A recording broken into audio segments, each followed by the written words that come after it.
Hello and welcome my dear friends, आपका स्वागत करते हैं आपके अपने यूट्यूब चैनल एग्ज़ाम मेरी जान में। दोस्तों, इस वीडियो में बात करूंगा जीएनएम नर्सिंग में अगर आप एडमिशन लेना चाहते हो, मेल कैंडिडेट फीमेल कैंडिडेट सभी के लिए।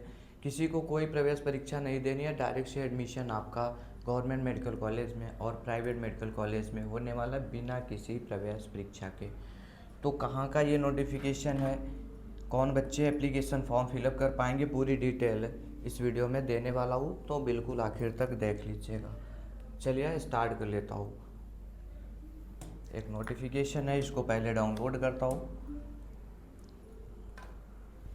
दोस्तों, आप चैनल पे जो बच्चे बने उनको पता होगा, यूपी, बिहार, राजस्थान, छत्तीसगढ़, हरियाणा, कहीं पर भी GNM nursing, BSc nursing, ANM nursing, साथ में पैरामेडिकल, इन सबसे रिलेटेड फॉर्म वगैरह आते हैं तो अपडेट कर दिया जाता है। तो नोटिफिकेशन आया है, देखते हैं। सरकारी और निजी नर्सिंग कॉलेजों में एडमिशन के लिए राज्य सरकार ने, दिख रहा है कि आपको, ठीक है, राज्य सरकार ने नियम तय कर दिए। प्रदेश में पहली बार इंडियन नर्सिंग काउंसिल के मापदंडों के आधार पर ही नर्सिंग कॉलेजों में प्रवेश की प्रक्रिया को अपनाया गया है।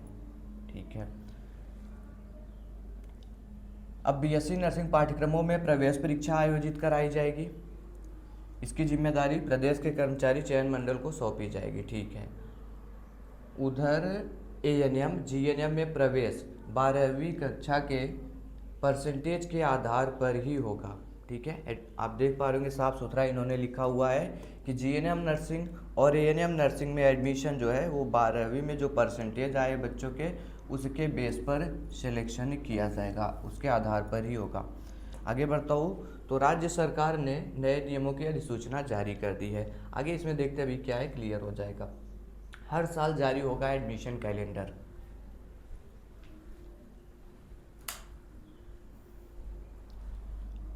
प्रदेश के निजी नर्सिंग कॉलेज मतलब प्राइवेट कॉलेज में हुए फर्जीवाड़े को लेकर जबलपुर हाई कोर्ट में सुनवाई चल रही है।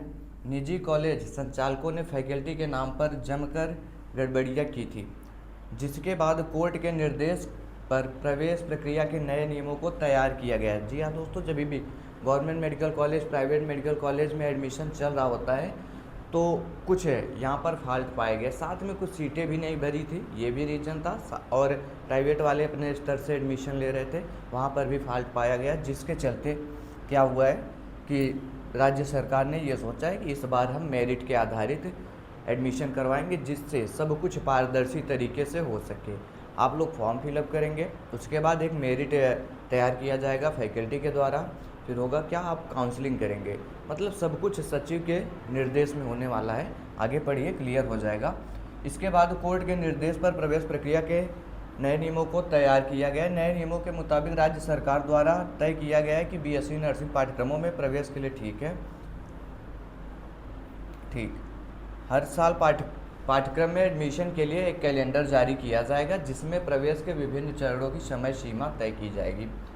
एएनएम और जीएनएम नर्सिंग में प्रवेश 12वीं की परीक्षा में प्राप्त परसेंटेज के आधार पर ही, वही चीज़ें दोस्तों बार बार से ये रिपीट कर रहे हैं। जीएनएम में यदि किसी स्टूडेंट्स के समान प्रतिशत होते हैं, यहाँ पर देखिए, जीएनएम में यदि किसी स्टूडेंट्स के समान प्रतिशत होते हैं तो बायोलॉजी में प्राप्त होने वाले नंबर्स के आधार पर अधिक अंक वालों को प्राथमिकता दी जाएगी, जिसके ज़्यादा मार्क्स होंगे उसका सिलेक्शन होगा। अब फॉर्म अप्लाई कौन करेगा वो देखिए। 12वीं क्लास में 40% से कम अंक वाले स्टूडेंट्स को प्रवेश का अवसर नहीं मिलेगा। फॉर्म अप्लाई करना है तो 40% अंक होने चाहिए क्लास 12th में। इसमें अंग्रेजी विषय होना आवश्यक होगा। एएनएम सिर्फ और सिर्फ फीमेल कैंडिडेट करती, ये भी आपको पता होगा। अब देखो दोस्तों, नोटिस पूरा ही पढ़ना ज़रूरी है, नहीं तो मैं आपको एक बार में समझा देता इसमें क्या कुछ कह रहे हैं, क्योंकि अभी तो फॉर्म इनका आया नहीं है, ये सिर्फ एक प्रॉपर सा नोटिफिकेशन है, वो भी न्यूज़पेपर में आपके। छात्रों के पंजीयन के परीक्षण की जिम्मेदारी, ठीक है नहीं पढ़ता हूँ, आगे आइए। अब देखो, जिनके समान अंक हो जाएंगे तो अधिक आयु से मिलेगा प्रवेश। अगर दो बच्चे आते हैं, दोनों के परसेंटेज सेम हो गए, तो जो ज़्यादा एज वाला स्टूडेंट्स होगा उसको वरीयता दी जाएगी, उसका एडमिशन हो जाएगा। अब देखो, करीबन 28,000 सीटों पर हो सकते हैं एडमिशन। इसमें गवर्नमेंट मेडिकल कॉलेज की भी सीटें हैं, प्राइवेट कॉलेज की भी सीटें हैं। अगर मैं देखूँ तो लगभग 28,000 सीटें हमारे पास में रहेंगी। ध्यान दीजिए, नर्सिंग कॉलेजों